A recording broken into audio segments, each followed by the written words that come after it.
Dear students, it is indeed a pleasure to have you in this course. As technical graduates, I am assuming that the students who are listening to this video are graduate students of engineering or architecture or any other course where technical knowledge is required for the conduct of 60% of your job description and responsibility. In this video, I will guide you regarding the expectations of an organization in the current scenario. What processes do the companies conduct for hiring the candidate, and what should be the approach and attitude of the student to crack the process successfully? The students, according to the recruiter, are divided into various categories. The recruiter tries to understand the level of the student while conducting the placement process. The students are divided into the following categories. First, let us discuss non-trainable. These students are the ones who the recruiter identifies as a candidate who is unable to solve various problems associated with logical analysis and is unable to do the basic mathematical calculations. The person may or may not be able to correct the basic English sentences and identify the meanings of common words. Some students are good in mathematics or quantitative, but weak in logical and English skills. The student may also be good in his technical knowledge. All companies have a particular learning and development schedule for training newly recruited fresher candidates, and if they feel they will not be able to improve the candidate within that time framework, which is normally 3 months, they consider the candidate is non-trainable. Then comes trainable candidates.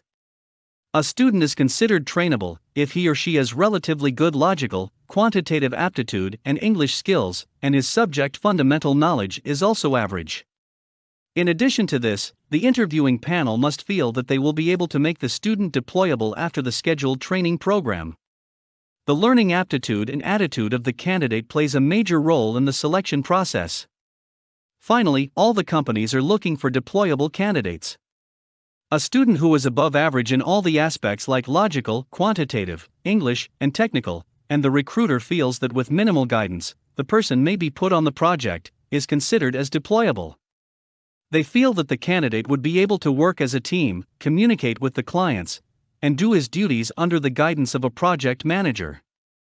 Such people are normally paid a higher salary and have to undergo the induction program, along with minimal training of up to a maximum of 2 weeks. The fresher recruitment process is divided into 2 parts: the elimination process and the selection process. In the elimination process, the company officials do not look into the candidates individually and keep on eliminating them in various steps. The processes for elimination are as follows. First is the aptitude test.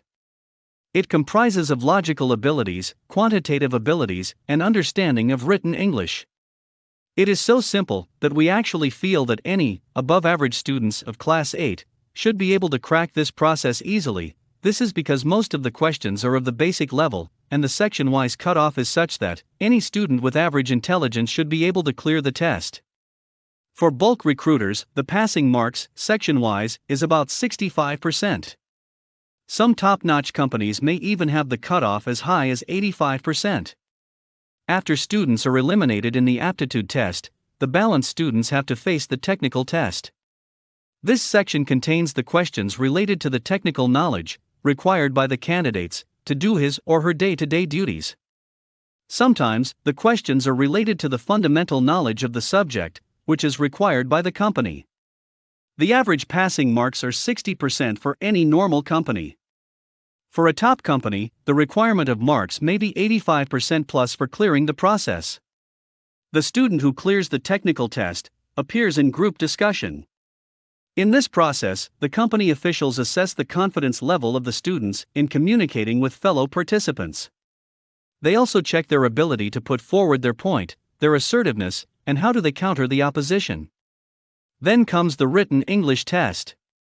In this process, the candidate has to write an essay or a paragraph in English on some topic where the company officials assess how he or she is able to jot down their points in written form in a limited span of time.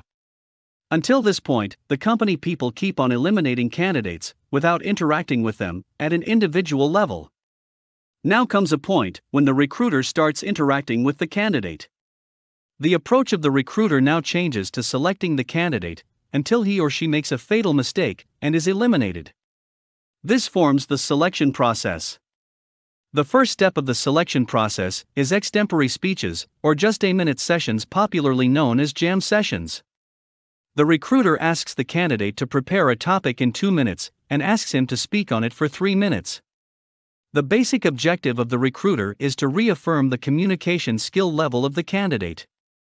Then comes the technical interview. The stress in this process is not on definitions, but on the application of knowledge, on projects, and initial discussions on your CV, especially on the technical side. The longer this process, the better it is. Because if the recruiter feels that the candidate does not know much, he will not waste time on him. But if the candidate impresses the recruiter, he will go deeper into the subject to assess his level. Finally, we have the personal interview. This is the final step, when the candidate is asked questions related to his personal life. Assessment is made regarding his attitude, relocation, his nature, family, friends, hobbies, strengths, weaknesses, personal goals, professional goals, his documentation aspirations, and future planning. If we look into the various company processes, some steps may be omitted and some may be merged, but the overall objective of the process remains an assessment of all the above suggested aspects.